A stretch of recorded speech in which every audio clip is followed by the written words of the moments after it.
Welcome back to the Herbalist Hour. Today, I'm really excited to have on Jean Schneider. Welcome to the show, Jean. Thanks, Mason. I'm really glad to be here. Yeah, excited to get to know you a little bit more. We've worked a little bit over the past couple of years, but this is our first real formal interview conversation. So let's get to know Jean a little bit more. I got to know, what is your origin story? How did you get into this whole herbalism thing? Welcome to the Herbalist Hour. This is where community gather, merging the power of people and flowers, the sweet and the bitter to the salty, the sour. Umami, it's time for the Herbalist Hour. Yeah, it's pretty old for me. I grew up in rural Wisconsin and had a lot of freedom growing up to roam and discover and just be out in nature. So I spent a lot of time in the forests, in the prairies, some of it alone, some of it with other people, but a lot of times I found myself starting to gather plants and make beautiful designs on the forest floor. And I just gathered whatever felt like it was getting my attention. And I just do that all day or all afternoon. And it just felt natural to me. And I felt like I was making it up. And I found out later in life that some of the things I was doing actually came from my ancestors, that these were ancestral things to do with plants, magical things to do with plants, and a way to relate to a place and a way to relate to plants and trees. And I had been doing that my whole life, kind of organically, mostly because I had that freedom and that space to discover and not have someone watching me all the time. It seems to be nowadays, everyone's watching all the time with kids. And I ate a lot of things. It kind of freaked my parents out. And I tell them, oh, there's these great berries over there. Well, do you know what they are? I'm like, no. I ate a handful of them and they were really good. And they'd be like, don't eat things if you don't know what they are. But I just Every parent's nightmare. Every parent's nightmare. But I just felt invited to taste certain things. And I remember one year eating almost all my mom's tulips because I was getting to know the tulip and being curious about the tulip. And I felt an invitation to taste. And I ate the tulip flower petal and it was delicious. And the tulip said, keep eating. So I ate them all. Are tulips edible? I actually don't know this or not. I think they're edible. Okay. Eat at your own caution, dear listener. Are you an artist, or it sounds like you were creating mandalas in the forest with these plants? Would you consider yourself artistic? Yes, I do consider myself artistic. You know, everyone has their own way they like to express themselves. And I love gathering plant material, tree material, and drying things, and really just having a lot of these things at my fingertips. Sometimes I gather almost too much in a season, and you're like, wow, there's a lot of plant material in here for the winter. And I always looked at it like, what a privilege to be able to spend the winter with all these plants, even if I didn't actually do anything with them and they ended up getting composted. I still felt like I had a relationship with them and collecting the plants and spending the winter with them. Well, before we hit record, I said one random plant. It was blue vervain, and you just right at your fingertips had a little bit of blue vervain to share. So yeah, we're on video, so you're welcome to share. There you go. Look at that beauty. We could talk more about that plant later on, but I feel like I interrupted you. Were you still kind of telling your herbal origin story? Yeah.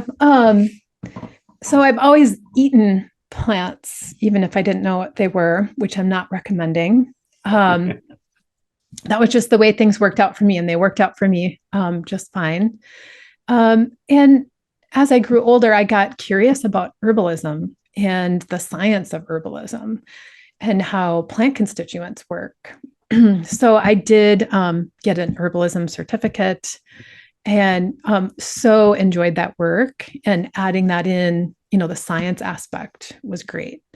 But there was always, even in the herbalism, people that didn't fit, the reactions they had didn't fit with the constituents in the plant, even though they were supposedly the right person for this plant. And that fit with my experience of plants, that if we work with plants in different ways, we get different results. So there's kind of a spectrum of relationship. There's food and medicine, and relating to plants in that way. And on the other end, there's plant spirit and relating to plants in a way as another being and really as an elder being. They're much older than we are, as a wise elder, and having that two-way communication. And I call that plant mediumship. Who have been some of your mentors along the way? The plants and the trees have Amen. All right. really kind of the original mentors for relationship.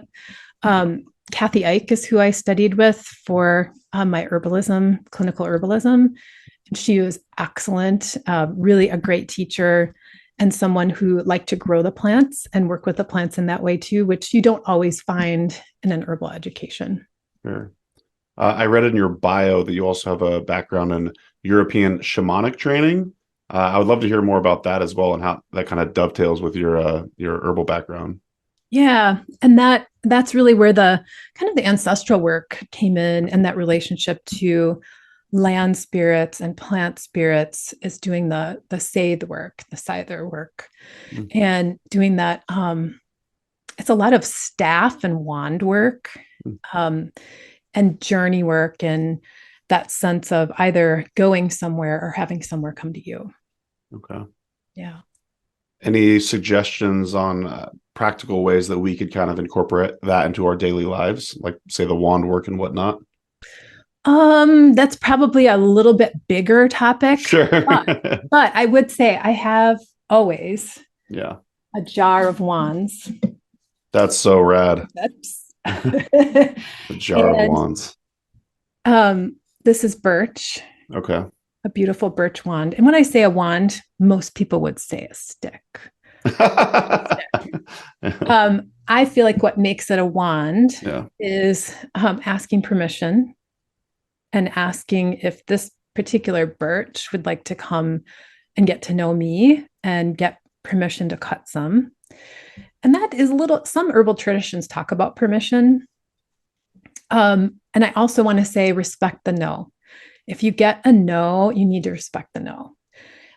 We carry with us an energetic signature of who we are, and our experiences make up that energetic signature of who we are. And if we go around not asking permission to collect plants or not listening to the no's, if we have asked for permission, we carry that in our energetic signature. And the plants and trees and land that we meet, they sense that too, that we might have asked but didn't honor the no. And we want to come in and have a great relationship with plants and trees. So everything we do gets stored up in who we are. And just remembering that, like how we can be the most respectful of all these beings and treating them like beings instead of things that are there just for us. For what I know about you and some of your expertise, this seems like a great time to actually bring up this term you have called utiseta, which I've read in your bio. I know you practice a bit about that. Could you kind of define what utiseta is and maybe how the audience could incorporate it into their daily lives? So utiseta is the practice of, well, I've heard it said many different ways depending on where you're from. Gotcha. So we'll just say there's probably not a wrong way to say it. Udisa is how I say it. And it's the practice of sitting out and being in between realms. And when I say in between realms, like we're mostly existing in this physical realm, and it's a lot about physical things, and other realms is stepping into this realm of plant relationship and of kind of unseen. And I know most plant people at least have an idea of what that might mean. And some who've had shamanistic training or spirit work training will know what I'm talking about. So it's a way of sitting out and dedicating yourself to relationship. And many times this is actually done for land spirits and relating to land. I do it with plants mostly, but with land too. So it's sitting out in nature, making a dedication and a practice for, it's a lot of listening, which we're not used to as a culture, really deeply listening and waiting. And that's sometimes the hardest thing for people when they said, well, I sat out, nothing happened. I said, well, how long did you sit out for? A half hour. Well, sometimes it takes longer, or maybe it wasn't quite the right spot or the right time to sit out and do what you were asking to do. So it's the sitting out. That's the simple explanation. And depending on where you're from, there's different practices for sitting out. Some it's sitting out in certain places, like at a crossroads. And there's a formula for how to sit out. A lot of times it's overnight in a traditional way. But I've been working with Udisa and asking the plants, how can I do this work with you? And what came through is that the plants really want us to bring them inside because we're not outdoor people anymore. At some point we were, but now we're really indoor people. And the plants want to be welcomed inside with us, and they want us to listen inside. So that's a lot of what I'm teaching is how to do Udisa inside, how to bring the plants with you inside, how to sleep with them, dream with them, and have this relationship and communication, two-way communication, instead of just us asking of them what we want or what we think they can do for us. Okay, so are you practicing utiseta with that, say, dried lavender sprig as well? So the sorry, I said lavender. I meant blue vervain. vervain. My bad. Yeah. So yeah, totally. I usually, when I'm collecting plants for utiseta work, I don't collect the plants the way people would collect them for clinical herbalism. And there's nothing wrong with necessarily how plants are being collected for clinical herbalism. We've all recognized that there's difference in products and how people treat the plants. Yeah. We've all seen that. If a plant doesn't look green and it looks gray, there's probably not a lot there to work with. But when I'm collecting something like this blue vervain, I'm sitting with the plant first and asking permission. And I ask the plant, here's what I'd like to do with you. Would you like to partner with me to do this kind of work with people? And I wait for the yes or the no. And many times if I get a no, I ask a follow-up. Okay, is this not the right time to collect plant material for this? Or are you just not interested in that work? It's the same way we'd relate to a person. If you get a no, it's like, oh, is this just not interesting to you? Or would you rather do something else? How does the no feel or sound inside of your body when you receive that no? And I'll just say from personal experience, I've had the same experience actually, which is kind of weird, but totally. So I'm picking up what you're putting down, but I'm just kind of curious for you personally, how does that feel or sound? Yeah. And this comes back to around to energetic languaging, and everyone's energetic languaging is a little different. Sure. So kind of learning what your energetic languaging is. Just a quick break from the show to thank our presenting sponsor, Oshala Farm. Oshala Farm is a beautiful and vibrant certified organic herb farm based in Southern Oregon, where they grow and sell over 80 different plant species. The founders, Elise and Jeff Higley, have been longtime friends, so I highly trust their growing methods and ethics. You'll love the potency and vibrancy of all the herbs they have to offer. To learn more and purchase their herbs and other organic goods, head to oshalafarm.com. So thanks once again to Oshala Farm for sponsoring the Herbalist Hour. Now back to the show. Enjoy. For me, usually when I ask a question, a simple yes or no, I usually feel something like energy coming towards me, feels like a yes. And whenever I think I have an answer, I usually verify. Okay, that feels like a yes. A statement, or is that a yes? And get a sense of if that's a yes for you. And usually if it's a no, it is silent. Oh. There's just nothing. It just feels silent, or even just really still. And if it's more forceful, it might even feel like a drawing away, a pulling away from me. And I think some of those things might be a little bit more universal yes and no. But learning your yeses and nos, especially with plants you already know and work with really well, and developing your energetic languaging and learning how it works for you. Is this something where the more you practice, the more like in tune you become with the plant communication, or the yeses and the nos and whatnot? I think so. I have a really good friend who has the greenest thumb of anyone I know. And I say that in a way that she puts the work in too, but everything grows for her. She has Tulsi, growing near Madison, Wisconsin, that is like taller than her. It's just Wow. Amazing. And she'll invite me to come and harvest plant material. And she sees me touch the plant, ask permission, wait. And I'm very careful how I cut the plants. I cut each piece on its own. So I'm not there with the big loppers, just, that's more clinical herbalism. You're just getting the bulk off. Right. And that's not what I'm doing. And she invites me to come back and appreciates the way that I work with her plants, that I respect them, and I'm not leaving something ugly behind, because her place is practically like a botanical gardens. So, having that is really important, to have that place to go back to, something you can come back into. And there are certain plants that are louder than other plants. And she was saying, I try doing what you're doing and I don't get anything. And finally I said, well, let me tell you about an experience I had. I was at a different friend's place and she had to run in the house, and I was wandering in her yard. And I found what I thought at first was giant hyssop. It's beautiful. And I thought, this looks just like giant hyssop, but I can feel that it's not. And I thought, what is this beautiful plant? So I just sat and admired the plant, or stood and admired the plant. And then finally I did what I normally do, was put my hands around the flowers on the plant, so nice flower spike, and introduced myself. And I felt electrical shocks go up my arms, like I'd sticking my finger in the socket. I mean, it was just intense. And I thought, oh, wow, who are you? And finally, my friend comes back and I'm like, who is this? And she says, oh, that's giant ragweed. Oh, okay.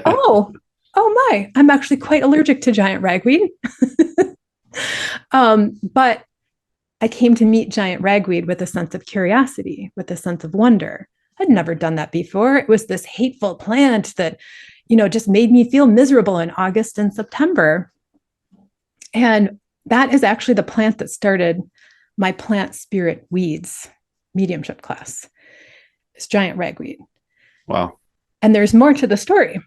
I collected some, asked for permission to collect some and bring it home. And of course, it's at my place too, but I hadn't seen it through the eyes of curiosity and wonder and meeting this plant. By the next year, I noticed that August had come and gone, and it was into September, and my house was opened up. I hadn't taken anything for my allergies. I just wasn't sneezing. I just wasn't allergic to ragweed anymore.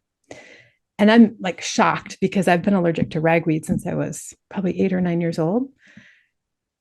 That suddenly having a class that included giant ragweed and coming in with curiosity and wonder, asking the plant how the plant would like to work with me, I'm not allergic to it anymore. I mean, it's kind of inexplicable. It feels like a physical realm thing. Like, why did this suddenly happen? Yeah, you can't really explain that through like constituents and whatnot. So yeah, that's crazy. What did your friend say to the story? So I told her, and I just said, the one plant I tell people, if you want to meet a plant and you feel like you feel nothing when you try to touch a plant and feel the plant's energy, try giant ragweed. She's like, oh, I've got some at my place. I'll do it and let you know. So she let me know, and she said, you're right. There's like electrical shocks that go up your arms. All right. So that's a good plant for beginners, maybe just dabbling in the utiseta ways. Yeah. Yeah. And it's not like a sting. Right. Like a nettle sting. The energy. Like the energy of the plant going up your arms. And I do feel like there's something about giant ragweed that opens up plant communication. And this is the perfect time of year to still find green giant ragweed with nice big flower heads on the top. I actually don't know if I know this plant. I'm guessing it's ubiquitous throughout Wisconsin. I think that I live in Wisconsin now, so I'll have to image search what that is. But yeah, I'm unfamiliar with it. I'll have to do a little utiseta with it. Yeah, I don't know if I'm allergic to it yet. Well, look up what it looks like. Yeah. And once, it's kind of like when you're mushroom hunting, they're everywhere until you get your mushroom eyes on, and suddenly you can see them. It's like that with giant ragweed. You get the giant ragweed eyes on and you see it everywhere. Like, oh, there's some, it's everywhere. Okay.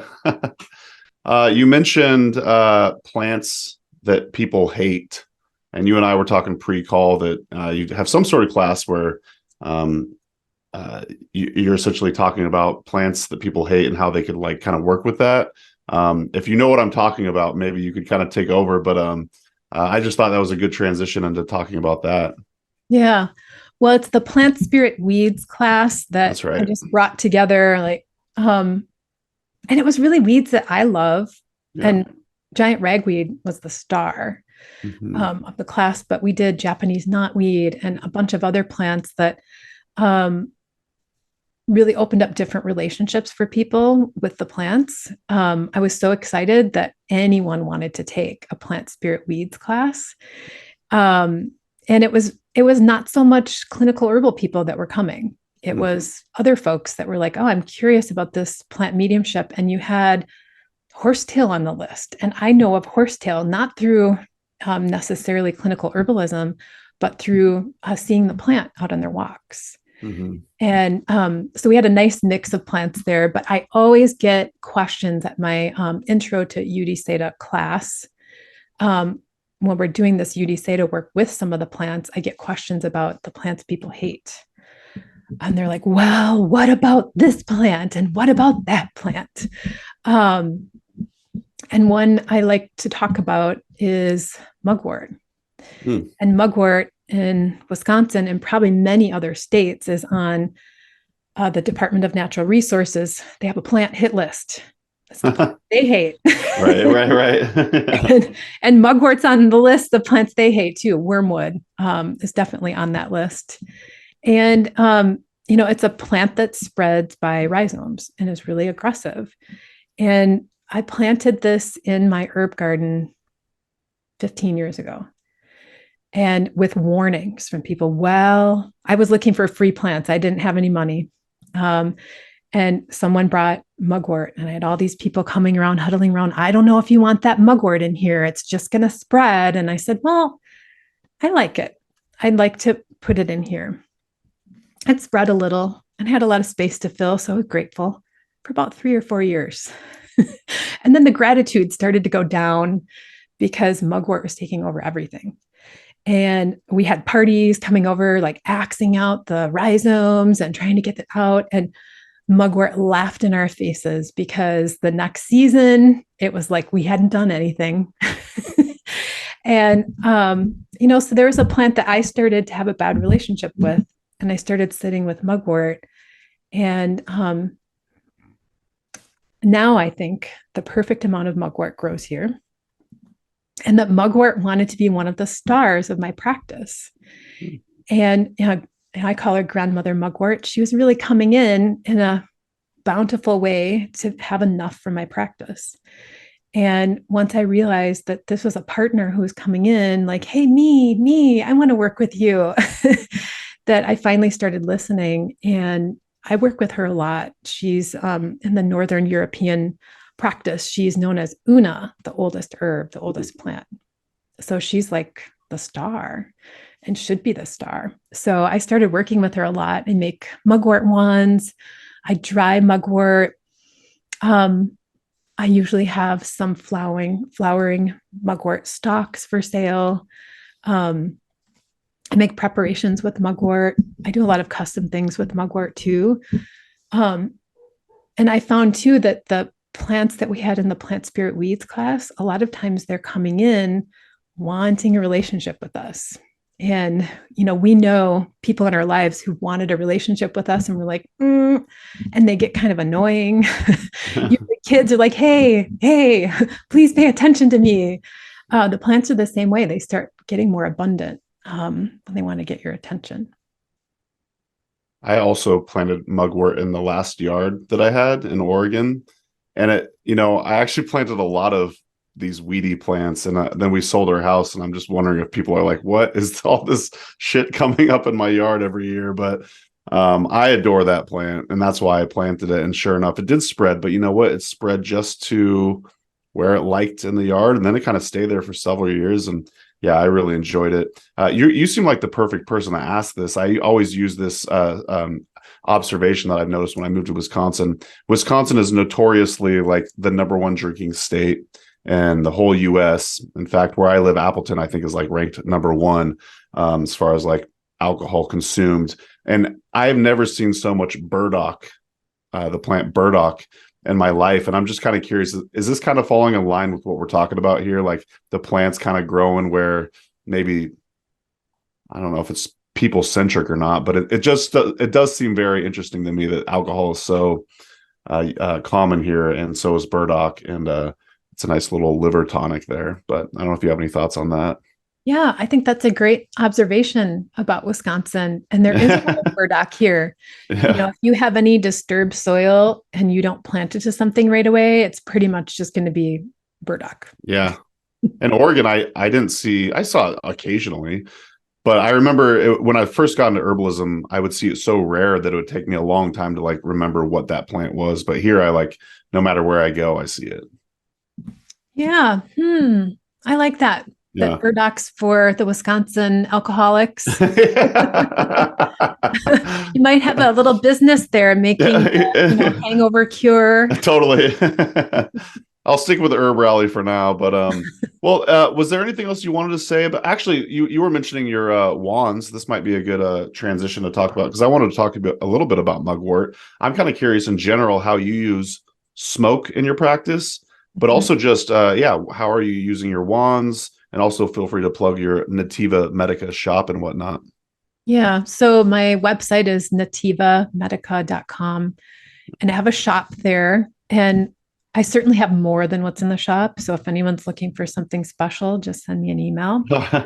I do the wand work. We kind of talked about that a little bit earlier. Yeah. And I was showing this really fun birch wand. And what's interesting, and anyone can do this with permission, ask for if the wand is willing to work with you, the plant, and do curious things like touching this to different areas on your body and notice what happens. And this simple thing, everyone notices something. We worked with in my plant spirit apprenticeship, which is each winter. One year we did trees. It was just trees. So I sent out all these wands. And this was some of our wand work to do, was touching different areas on our bodies and kind of sharing, like, what do you feel when you touch it to your third eye? What do you feel when you touch the wand to the back of your neck and sit with it for a while? And just touching the wand to certain areas on the body created huge experiences for people. And just witnessing each other and how much of a big experience, I mean, like 1 minute of holding a wand to a certain spot on your body did something. And, we always greet the trees and the plants and treat them as an elder being. So we've done some of that work too, but we're also being curious and filled with wonder and coming into this relationship, not with what can you do for me? That doesn't feel great, even as humans, when people come to you and they just want to take, and they're not willing to give something. Even in just getting to know someone, if only one person's sharing about themselves and the other one's not, it's like, oh, that just doesn't feel as good. So sharing a little bit about you with Birch in this example, and inviting Birch to share with you what happens when we touch each other. And it's that simple. And this is some of the forest work I did as a kid, was picking up sticks or wands, a stick that was made into a wand, and doing different things and seeing what happens. What did that feel like? Or what does that feel like, even just having this touch me? And I definitely feel something, but I'm also making space to feel that. And I talk about utiseta work as the first work is internal, and making that dedication. And I talk about dedications instead of intentions, because for me, an intention feels a little more like a wish, and a dedication feels to me like I put some of my energy into what I'm dedicating myself to, and dedicating myself to getting to know Birch, and saying a dedication out loud that, I'm dedicating myself to meeting the tree spirit birch and getting to know birch and letting birch get to know me, and then doing the practice. And sometimes there's more involved than just a birch wand and your dedication, but really your dedication and the birch wand might be all that's required. So are you selling the birch wands as well on your website? We'll just say I have a lot of tree wands in my office at all times. Yeah. And a lot of times it's for classes. I'm sending things out for classes, and I'm really collecting material with permission for classes. But if someone is looking for a particular wand, send me a note and I'll let you know if I have it. And if I don't, I might be able to find it for you. But yes, I recommend gathering your own wands. Yeah, for sure. I only asked because I think I was asking about smoke and mugwort, and then I think it kind of started talking about the birch. But if you don't want to talk about mugwort and smoke and whatnot, I was kind of curious if you'd be willing to share if what some of your students' experiences were when they were, like, say, touching the back of their neck or on their third eye. If anything comes to mind, I'm just really curious to hear about it. Yeah. For some people, it's a big opening. So thinking about the third eye and just what we know about the third eye and that relationship with plants and trees, certain ones may really open that sense up for you and create some expansiveness there. And that's definitely one. And it isn't necessarily the same plant for everyone. Mm-hmm. You know, we have certain plants that are known for this or that. And you know, for some people, they do work that way, but not for everyone. So, and at the back of the neck, I mean, the back of the neck was a spot that a student was like, how about the back of the neck? And we're all like, okay, how about the back of the neck? And it's now a spot I always include in the places where I touch a wand to. You know, the base of the skull and the back of the neck are also spirit gates. Mm-hmm. They're places where energy can come and go from our bodies, and also places we might think about really wanting to protect because they are a spirit gate. And noticing what happens when we touch a wand there. Does this feel opening? Ooh, what does that mean to have that place opened on you? What does it feel if it feels like it's bringing energy in and kind of closing down? That might give you a clue on how this plant might work with you on protection or kind of closing down those energy centers when you want them to be more closed. Are you familiar with what ASMR is? Basically, it's there's this like phenomenon, and it's very popular on YouTube. But basically, if someone like says something a certain way, or if someone shows an act of kindness or something like that, you get like these full body like tingles essentially, or like goosebumps. And so yeah, you should Google it sometime. It's very popular on YouTube. But I've always experienced this thing called ASMR. I didn't even know what it was until like 3 years ago. I didn't know like what the term was until like 3 years ago. But it's always been kind of like an experience I've had.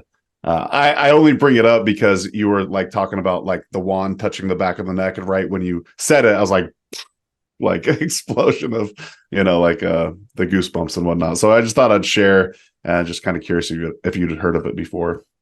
No, I'll look it up. It sounds interesting. It is interesting. It's very yeah, it's a whole nother world. So awesome. Well, do you want to shift gears a little bit? Let's talk mugwort.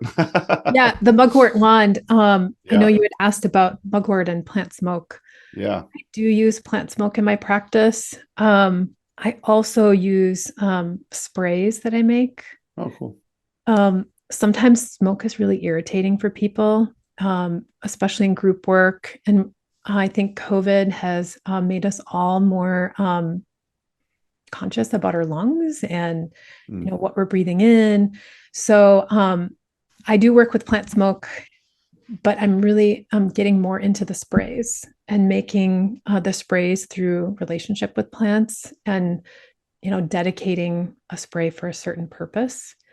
So mugwort sprays I think are great. And even if someone else has made the spray, And I'm not talking about hydrosols or essential oils here. You can make a spray just with alcohol and water. It doesn't have to be anything more than that.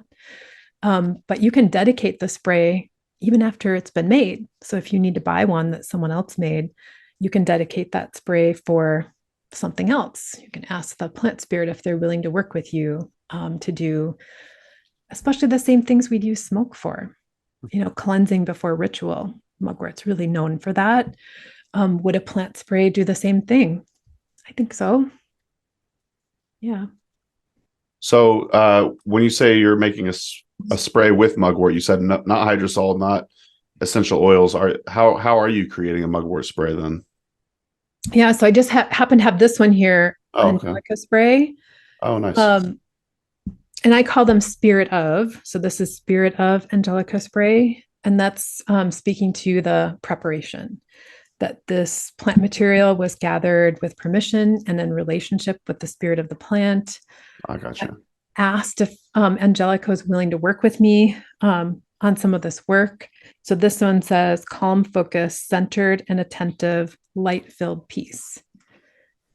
And Angelica spray is just really good at bringing that in. And the focus is something that is really important. I know folks with autistic kids have found this really helpful for their kids to help kind of calm down some of the noise that they perceive and that they're tuning into, and bringing in some of that peace, but also focus on something too.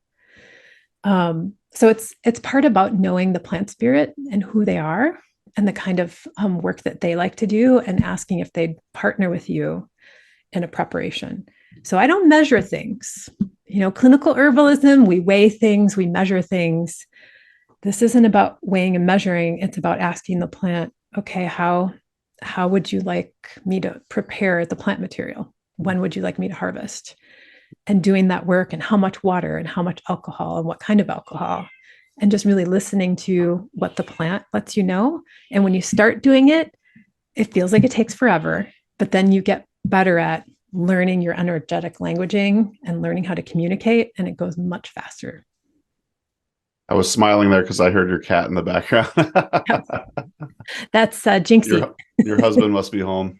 Yes. He's a good greeter. That's awesome. Would you mind sharing about another plant? Because I mentioned blue vervain pre-call, and you had some next to you, and you seemed kind of to light up when I mentioned it. So I'm just kind of curious, why do you like blue vervain? What is it about that plant that you really love? I love blue vervain, and I've had ecology people that do land restoration tell me it grows in wet places. And I look at them with a confused expression, like, really? I've seen blue vervain grow in all these dry places. And my friend with the green thumb, she has volunteer blue vervain coming up in dry places too. So I think, and I know that she's a blue vervain person as well as me, that blue vervain for us seems to grow everywhere, not just in wet places. And this is a plant that I've had a long partnership with, and even like in my logo, that's blue vervain there. Lovely. I never really noticed that. That's awesome. Yeah. That's awesome. So, blue vervain is really at the heart of my practice. And I fell in love with blue vervain as a plant, and even as a tincture, just a basic tincture, and what blue vervain does. And plant medicine, what blue vervain does, and creating that shiver and really expelling tension in the nervous system, and how helpful that was in almost any situation where there's tension. And I started working with blue vervain and noticed, wow, blue vervain's way more than, opening up the periphery of the body and letting out tension. That blue vervain, for me, as a plant spirit, kind of comes through as this electric blue light. And when I started working with the plant spirit blue vervain and this electric blue light that I was perceiving, I got more curious and had that sense of wonder again, and said, well, what if blue vervain as a plant spirit, I invite you to come into my body with this electric blue light? What happens then? And it was just a really different level of unwinding the nervous system, and actually felt more like at a cellular level that blue vervain was creating change in the body. And I've worked with blue vervain so much in my spirit work practice, because many people that are needing spirit work help really do need to be working with some plants. And blue vervain is my go-to plant for pretty much all clients. And I tell them you only need a couple drops and you don't have to ingest it. You can actually just put it on your body. And usually we do a short mediumship with blue vervain just over Zoom for a plant attunement. So they can be attuned to blue vervain as a plant spirit and ask for that help more on the spirit level versus the food, plant medicine, constituent level. I feel like I'm one of those people that I used to think needed a lot of plant material to feel its effects. I felt like my constitution was like that. And then I discovered blue vervain, and then I changed my mind, because you're right. You mentioned only a couple drops. And we could chat about this later, but I had kind of an unpleasant experience earlier today. And it's funny that we forget to take the medicine that we know we need sometimes. And I was like, I need some blue vervain right now. And I only took a little bit. I guess I took some here on the show too. But it really is instantly calming for me. And so it changed my mind about how much we need of a certain herb. Yeah. And even proximity, proximity. Yeah. If you know that you're able to work with a plant in a good way, asking, would it be helpful to slip this plant under your pillow, to have this plant on your nightstand, even in tincture form? And again, with the dedication, start with the dedication, and dedication to getting to know this being, even though you might just simply need some help, and sharing something about yourself with the plant spirit. And it might be, I'm having a really hard time right now. I am really tense and really worried, and, whatever's going on with you, and let this plant know that you'd like to get to know them better too, and sit and listen and ask for permission to have this plant with you while you sleep. It's like you said earlier, it's like give and take. It's not just like, please, how can you help me all the time? And want things from us. Plants really do want things from us. Blue vervain wants me to talk about blue vervain and tell people all about blue vervain and how blue vervain works and this different way we can work with the plants. And I find that too, the plants that we know really well really do want us to talk about them to other people. I know you do some work with, like, say, boundaries. I was looking through the various classes that you have, and you had one from your boundaries class called, or in the description it says, learn how to protect your energy while on video calls and not feel depleted from them. And this is not in relation to the fact that you and I are on a Zoom call right now, but I'm just kind of curious. Do you have any tips or tricks that we can use, like, to have boundaries in this day and age with all the Zoom calls and whatnot? Yeah. Remembering that when we're on Zoom, it is no different from being in the same room with everyone. I learned this lesson myself. I went on to a Zoom call that I had no idea would have 650 people on it. Oh my God. And, and of course, like, I should have done more preparation for myself before I got on the call. Did I? No. I did like 30 seconds or 60 seconds of prep, energetic prep, and then opened it up. And it was worldwide, all over the world. So now not only do we have 650 humans, but we have 650 locations, and learning about ourselves, how we relate to people. And for many of us that are more extroverted, for sure, we have our energy bubble go over people. And that's how we sense them and get to know them. And it's a natural thing to do that. But when you're on a Zoom call with 650 people and 650 locations, and you do what's natural to you, you start to tank pretty fast. Like, I feel terrible.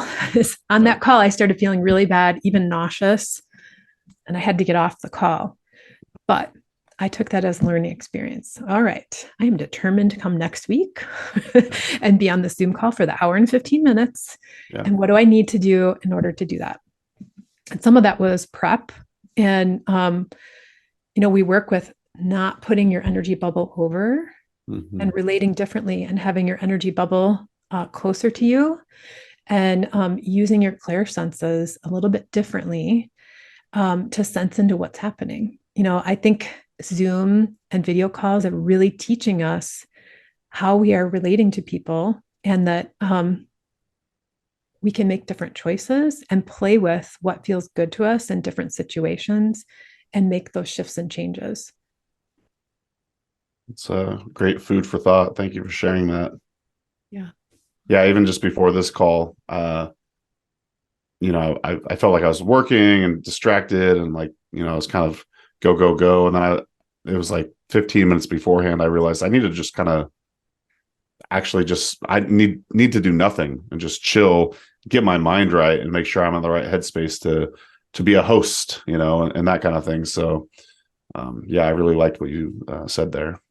Yeah, that's super helpful. And the other thing that's super helpful is calling our energy back, realizing that we relate that way by expanding or sending maybe some part of ourselves out to relate to people, and especially calling it back. So after that, I didn't make it through the Zoom call the first time with the 650 people. I sat there and I'm like, all right, I need to call all my energy back.